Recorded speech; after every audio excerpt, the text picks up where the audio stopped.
Itulah dia. Jadi kita sebagai hamba, hakikatnya kita tak boleh takwil perintah Allah, larangan Allah, sebab kita tak ada apa-apa kuasa sedikit pun. Dan Allah buat larangan dan juga buat perintah adalah untuk dia ke untuk kita? Untuk kita. Hatta kalau seluruh manusia di muka bumi tak ada seorang pun yang beriman pada Allah, kemuliaan Allah tak tergugat sedikit pun, sebab manusia, Allah tak berhajat pada manusia. Kalau seluruh manusia, makhluk tak ada memuji Allah, Allah tetap Ya Hamid, yang maha terpuji. Kalau seluruh manusia sombong dengan Allah, Allah tetap Allah Ya Kabir, Allah yang maha besar. Allah yang mutakabbir, Allah yang maha membesarkan. So itu Allah tak memerlukan pada kita, kita memerlukan Allah. Bayangkan kalau kita jadi manusia tak ada rules langsung. Universiti tak ada rules langsung. Apa berlaku? Pensyarah kata, okey, you boleh masuk kelas ataupun tak masuk kelas. Masuk ke tak? Tak masuk. You boleh buat assignment ataupun you tak buat. It's okay. Okay, you tak ambil periksa tapi cukup 4 tahun you belajar, nanti you tetap akan lulus. Pergi periksa tak? Ya Allah, peraturan memang. Okay, baiklah. Awak masuk universiti ni. Universiti apa nama? New South Wales. Lepas tu ada peraturan kan? Ada peraturan. Awak pernah tak macam tak puas hati dengan peraturan awak menurun? Pernah kan? Selalu, betul kan? Tapi awak ikut juga. Sebab awak tahu awak ada benda nak capai tu kan. Awak nak dapat degree tu. Kalau tak ikut ni nanti tak dapat degree. Macam tu lah Allah. Allah nak bagi syurga. Penghujungnya syurga. Allah buat peraturan.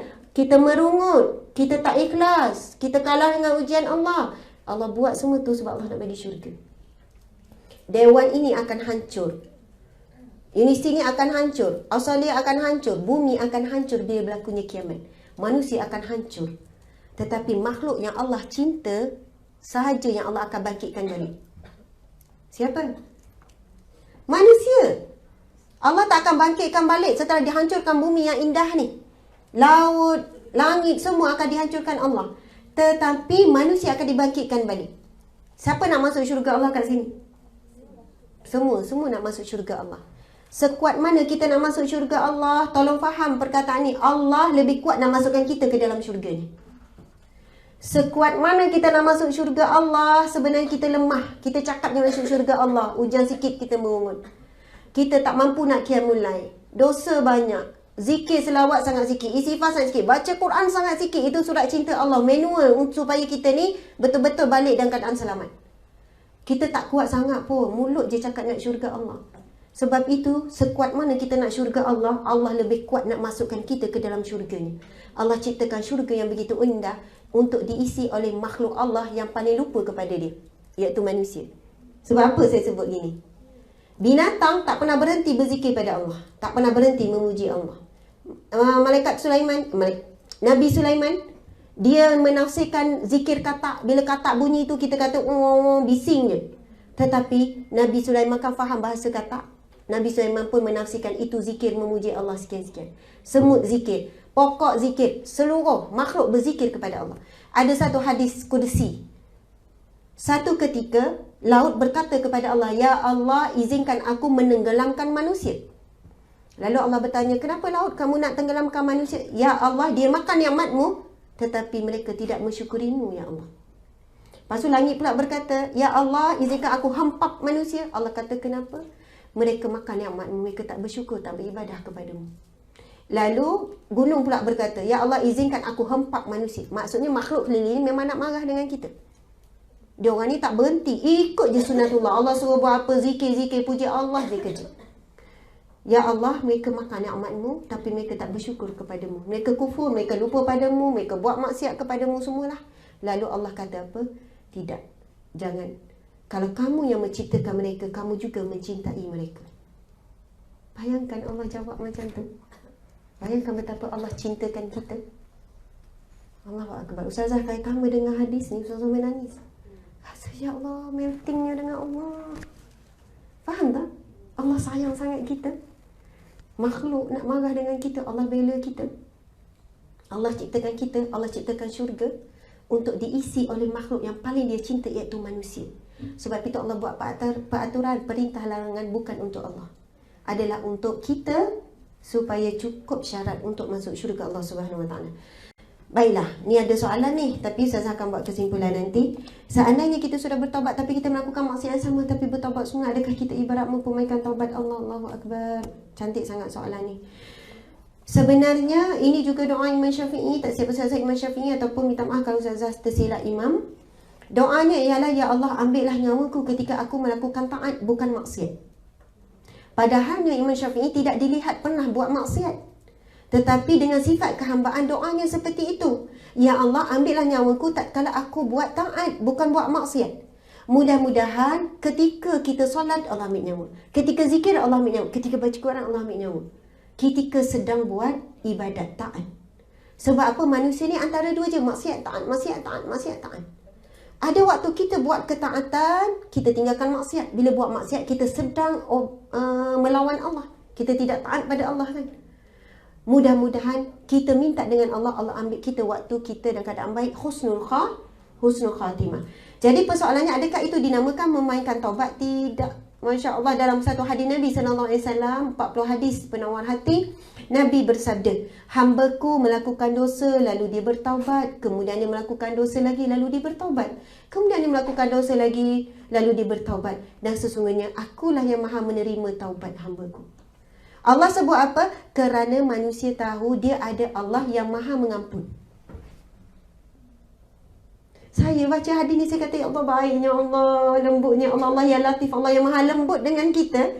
Perhatikan balik saya sebut ya. Hambaku, sabda Nabi, hambaku, Allah kata, dia melakukan dosa lalu bertaubat. Dia melakukan dosa lalu bertaubat. Dia melakukan dosa lalu dia bertaubat semula. Dia ulang-ulang lah.